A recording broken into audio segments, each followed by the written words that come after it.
talagang harap-harapang ginagago tayo nitong administrasyon na ito. I'm sorry wala nang pakialam itong lintik na administrasyon na ito sa isinisigaw ng taong bayan. Wala silang pakialam. Mga hudas! Tingnan nyo narinig nyo na ba yung report? Ang net worth ng mag-asawang Marcos, Lisa at Bongbong Marcos, tumaas ng 1.2 billion pesos. Alam niyo, kahit gaano pa ang pagtatakit ninyo sa presidente, lalabas at lalabas ang katotohanan. Ronnie Ramos. Syempre, pilit nilang inililigtas ang presidente para hindi siya lumabas na mastermind sa kabuuan ng nakawan ng bilyon-bilyon o halos 1 trilyong pisong pondo ng taong bayan. O bakit hindi sila imbitahan at imbestigahan din ng mga orokan dyan sa mababang kapulungan? Yung mga plastic na buaya ng mababang kapulungan. Why? Matindi talagang impunity sa Pilipinas. Bakit? Wala nang pakialam itong lintik na administrasyon na ito. Ako kanina, pagising ko ng alas 2, alauna imedya. Mag-alas 2 actually, 1:45. Pagising ko kanina, ay ang bumungad sa akin ay yung post na may kugnayan sa oral argument about Saro.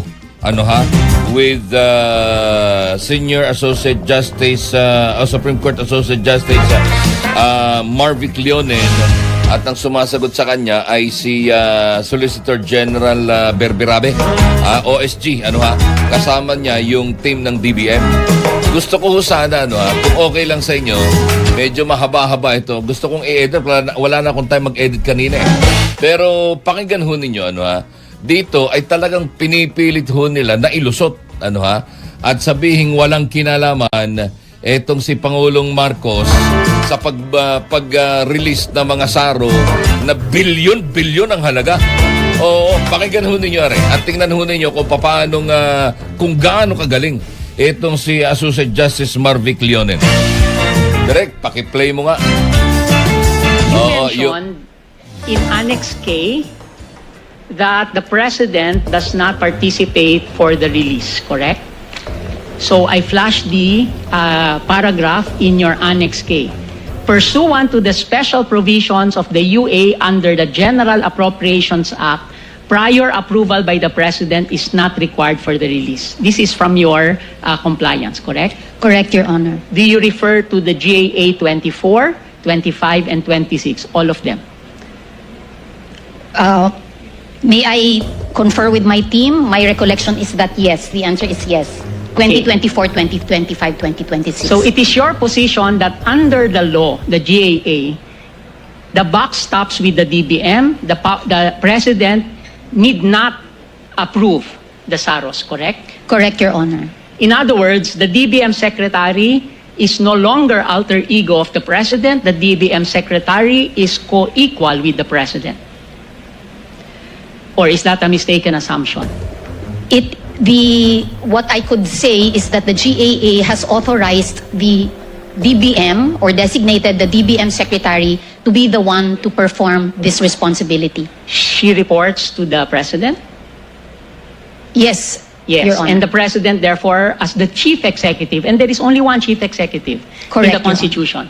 The President can tell the DBM, don't do that, or the DBM Secretary can consult with the President, correct? Correct, Your Honor. And the DBM Secretary is accountable to the President, correct? Correct, Your Honor. Yes. Now, let us look at the 2024 provisions of the GAA on unprogrammed funds.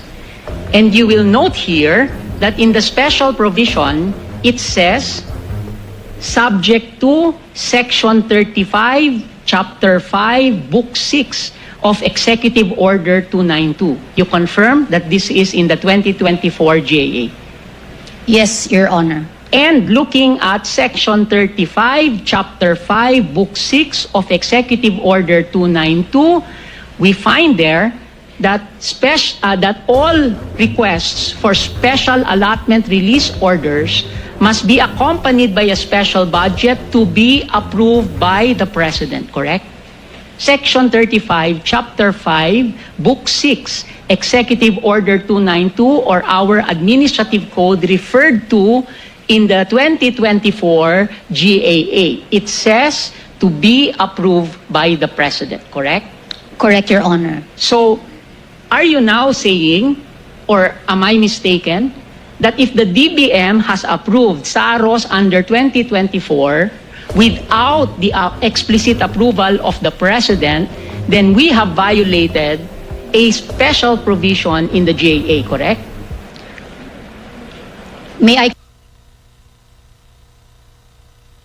confer with my team, Your Honor, so that I will not risk a misunderstanding Yes. in my answer. Your Honor, our DBM representative is clarifying that what is referred to in the GAA in the 2024 GAA is the presidential approval refers to the special budget request, which is a documentary requirement that happens before the issuance of a SARO.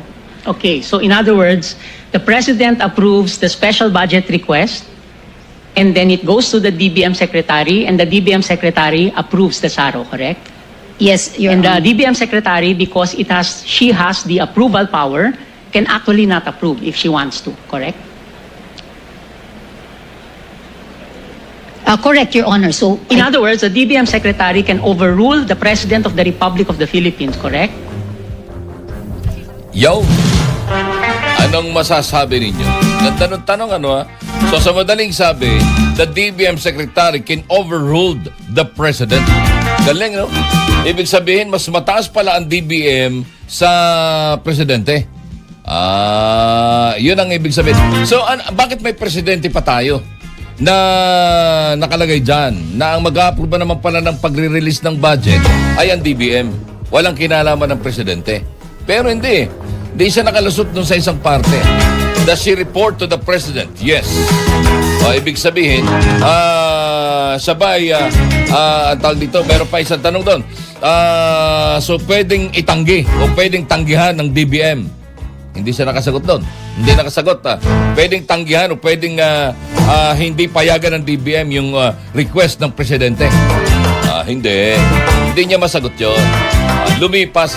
So, ibig sabihin, talagang harap-harapang ginagago tayo nitong administrasyon na ito. I'm sorry. Binuksan ko ito sapagkat nakakalimutan na yata natin. Mukhang nakakalimutan na nasaan na yung mga nagnakaw ng bilyon-bilyong salapi na pumatay sa daan-daan o libo-libong Pilipino dahil sa baha. Nasaan na? Saan na ninyo inilagay? Saan na ninyo itinuturo ngayon itong usapin na ito?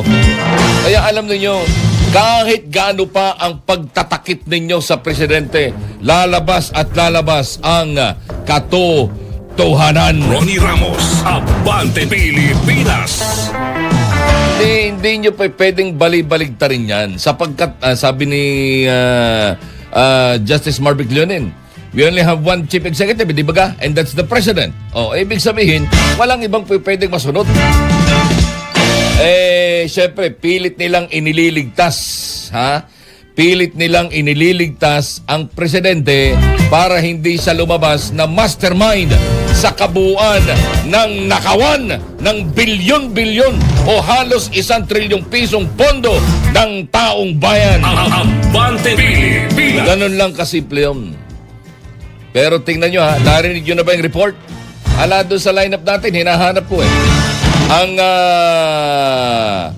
ang net worth ng mag-asawang Marcos, Lisa at Bongbong Marcos, tumaas ng 1.2 billion pesos. Abante Pilipinas. Galing magkano lang ang sweldo ng Presidente? Di ba ga? Di ko minimenos pero alahong kalahating milyon ang sweldo ng Presidente sa isang taon. Ay kung hindi, sa isang taon, sa isang buwan. Sabihin na natin, 3 years since 3 times, 5, sabihin natin 600,000. 600,000 ang sweldo ng Presidente times 12. That's 7.2 million isang taon times 3. and that's 21,600,000 times, gawin na natin 4 na to, times 4, and that's 28,800,000. Di wala pang kalahating bilyon. Imagine. Tapos isama mo pa yung i-times 2 natin, sabihin natin pareho yung pareho yung sweldo nilang ang income nilang mag-asawa. O times 2, oy 57,600,000 lamang sa loob ng 4 na taon. Dapat yan. Imagine, umakyat ng 1.2 billion. Wow. O saan galing ang kanilang salapi? O bakit hindi sila imbitahan at imbestigahan din ng mga orokan dyan sa mababang kapulungan? Abante, Yung mga plastic na buaya ng mababang kapulungan. Why? Abante Pilipinas. Matindi talaga ang impunity sa Pilipinas. Bakit? Wala nang pakialam itong lintik na administrasyon na ito sa isinisigaw ng taong bayan. Abante Pilipinas. Wala silang pakialam. Ganun lang kasimple yan. Mga hudas! Oo, mali tuloy na pindot ko. Lintik na mga yan, oh. Balita, impormasyon at balitaktakan.